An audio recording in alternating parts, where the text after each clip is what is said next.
Just one thing I want to say about Triple R is that it brought out the child in me.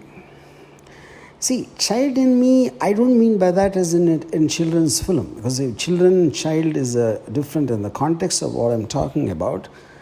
See, a child, I think, will feel a thrill which is kind of not, not inhibited somewhere.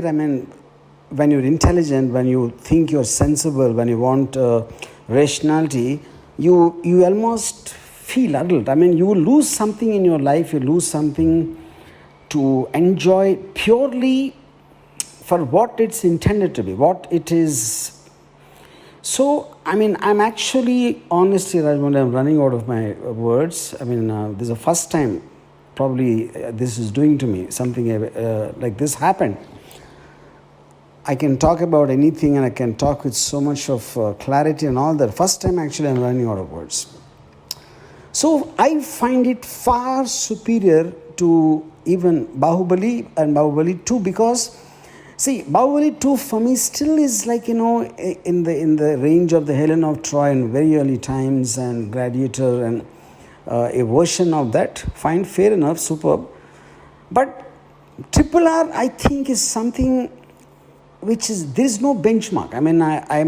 When I saw the trailer, honestly, I felt it just is looking, it is going on the border of being little fake, and maybe the tiger shot and all that, though visually it is stunning. I just felt the advantage of Bahubali, where there's a period film and you can take a lot of things, but this set in somewhere in the 20s or 30s, in more contemporary times. I just had this gut feeling something can go wrong, but how wrong am I, in the whole context?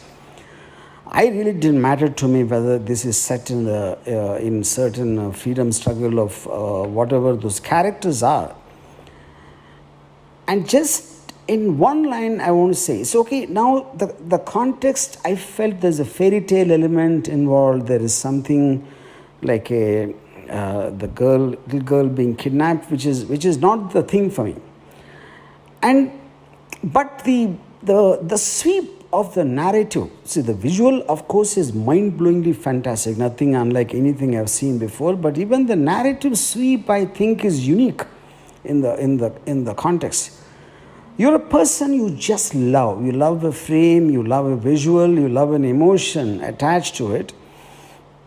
And it is so, obvious in every frame. It's like a brush strokes of a great artist, though I'm not into paintings. So which is the reason I'm once again saying that I'm just running out of words.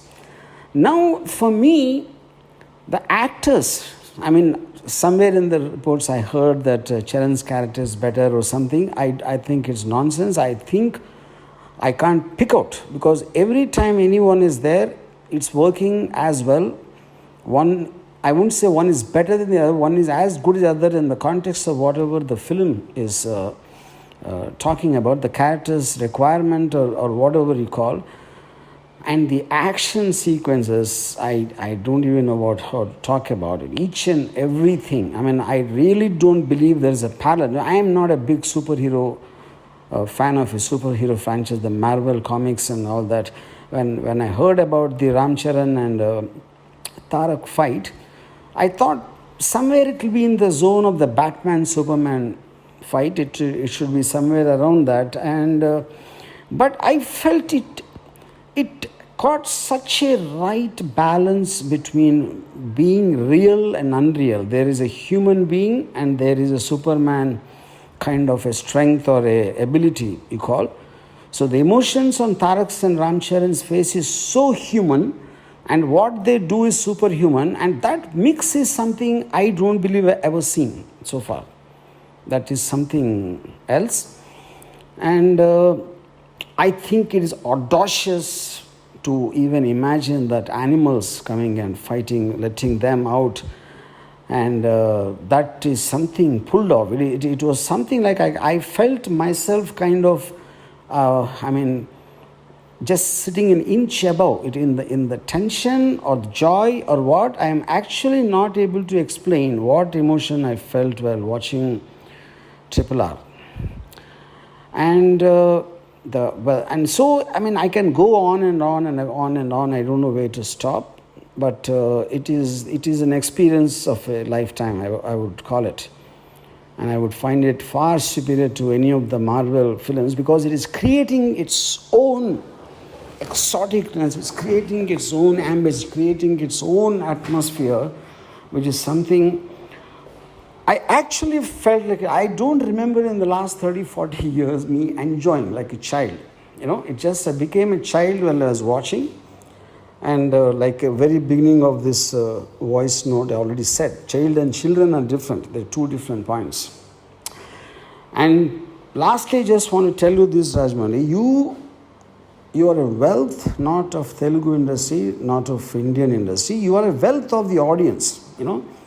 You're born for the audience, and me and many millions and millions of people. I think we are so glad that someone like you have come upon this earth to have a dream, to dare to dream, to have the passion and the patience to make it realize, and coming on the silver screen and subjecting us to this.